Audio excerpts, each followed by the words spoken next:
All right. Continuing on here. All right. So Tina is designing a square table. All right. Keyword there, square. That means all four sides are the same length. Okay. The top of the table is made of wood. That's this part with the squiggly lines in it. With a circular glass in the center. All right. That's this part. That's glass. As shown. Part A. What is the area of the glass center in Tina's table rounded to the nearest tenth? Okay, I'm not going to go over rounding again. This time, instead of round to the nearest hundredth, we're just round to the nearest tenth. So find your tenth, find the number in your tenth spot in your answer, look to the hundredth spot, and then do your rounding. If it's a 4, if the hundredth spot is a 4 or less, then the tenth spot stays the same. If the hundredth spot is a 5 or higher, then the tenth spot rounds up 1. All right. Okay, so what formula do we need? We're trying to find the area of the glass center. So that's the circle right here. They give us the radius. What is the formula for area? A equals pi times the radius squared.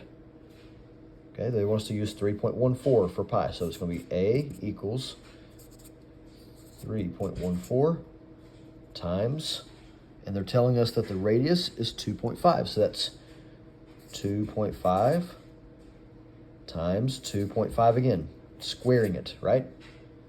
Okay, that's going to give you the area. Area for this center right here, for that circle. Now look at part B. What is the area of the wooden part of the table rounded to the nearest tenth? Now think about this.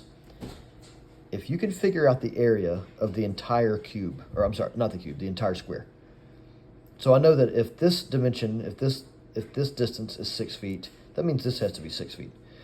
So the area of the entire square here would be 36.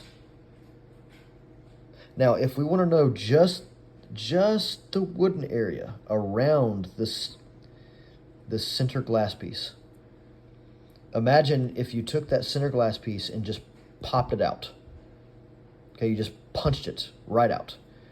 So that this glass was now just an empty hole, and all you had left was the wood. Okay, if we knew that the entire square is 36, and we subtracted the area of the glass, if we took it out, that would leave us with the area of just the wood part, right? Okay, so once you figure out the area for the entire square, which we know is 36, we're just going to subtract the area of the circle, and that will leave us with the area of just the wooden part, okay? All right, look at number 14. The area of a circle is 616 inches squared. Which one of the following is the diameter? Which of the following is the diameter of the circle? Okay, and I think I see a mistake there. This should be the radius.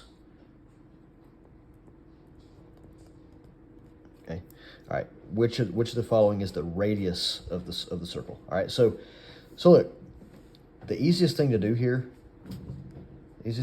So look at the hint. What formula do you need?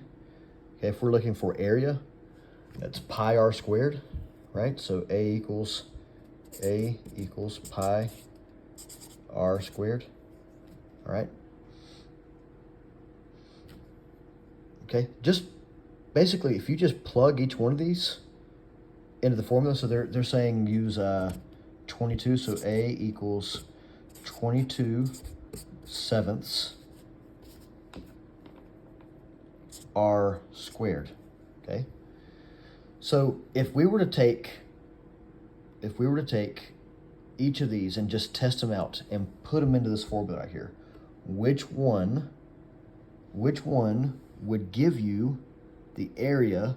So we already know the area, so we're saying 616 equals 22 over 7 times the radius squared. Right, so just literally all you have to do is just go through one by one and plug it into this formula. And whichever one gives you 616, that's your correct answer, right? Okay, I'm gonna let you kind of mess around with that one. use your Desmos calculator. Again, with these, when you have this 22/7, all you need to do is just plug in your calculator into the Desmos. 22 divided by 7. Then after you put your 7 in, make sure you click out to the right of the fraction. And then just try these out. Put 10 squared.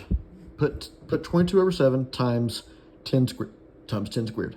And what do you get? If you get 616, then that's the one. Okay?